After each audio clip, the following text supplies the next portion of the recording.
Assalamualaikum warahmatullahi wabarakatuh. Video ini saya buat untuk menegaskan permintaan agar Mas Wapres Gibran mengajukan pengunduran diri atau berhenti. Mengapa? Hari-hari ini saya baru sadar dan baru tahu tidak hanya syarat umur minimal 40 tahun yang diubah melalui putusan Paman Usman untuk Gibran agar sang ponakan bisa maju sebagai calon wakil presiden, tetapi juga syarat pendidikan diotak-atik agar Mas Wapres lolos sebagai calon wakil presiden. Kita sudah sama-sama dibuat terperanjat ketika putusan 90 Mahkamah Konstitusi merubah syarat umur dan disesuaikan karena syaratnya menjadi minimal 40 tahun atau pernah dan sedang menjabat kepala daerah yang nyata-nyata dikhususkan untuk Gibran yang sedang menjadi wali kota Solo. Yang baru saja saya ketahui kemudian putusan MK bertanggal 16 Oktober 2023 itu adalah upaya kesekian untuk membantu pencalonan Mas Wapres Gibran. Tepat seminggu sebelumnya, di tanggal 9 Oktober 2023, Ketua KPU Hasyim Asyari yang diberhentikan karena tindakan asusila menandatangani peraturan KPU nomor 19 tahun 2023 tentang pencalonan peserta pemilihan umum presiden dan wakil presiden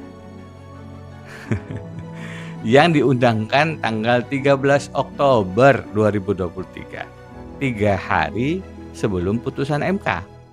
Yang perlu kita cermati dari peraturan KPU ini adalah pasal 18 ayat 3-nya yang berbunyi, saya bacakan saja, bukti kelulusan sebagaimana dimaksud pada ayat 1 huruf M dikecualikan bagi bakal calon presiden atau calon wakil presiden yang tidak memiliki bukti kelulusan sekolah menengah atas dari sekolah asing di luar negeri dan telah memiliki bukti kelulusan perguruan tinggi.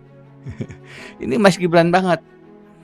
Tidak bisa menunjukkan ijazah SMA atau yang sederajat dari UTS Insert di Sydney misalnya, cukup menunjukkan ijazah Bachelor of Science yang katanya dari University Bradford, Singapura. Jadi kalau benar, ini memang peraturan KPU yang dipersiapkan untuk meloloskan syarat calon wakil presiden bagi Mas Gibran. Karena peraturan KPU sebelumnya nomor 22 tahun 2018 tidak ada syarat pengecualian demikian. Jadi ini makin menegaskan bahwa Mas Wapres sebenarnya sedari awal tidak memenuhi syarat umur, tidak memenuhi syarat pendidikan. Hanya dengan mengubah melalui putusan MK dan mengubah peraturan KPU, maka kemudian beliau bisa seolah-olah memenuhi syarat. Mas Wapres, sekali lagi saya ketuk hati, Mas Wapres berkenan untuk berhenti dan mengundurkan diri tanpa harus melalui proses impeachment di DPR, Mahkamah Konstitusi, dan MPR yang waktunya lama dan berpotensi menimbulkan instabilitas politik dan ekonomi. Mudah-mudahan demi bangsa dan negara, Mas Wapres berkenan dan berbesar hati untuk mundur. Saya Denny Indrayana. Assalamualaikum warahmatullahi wabarakatuh.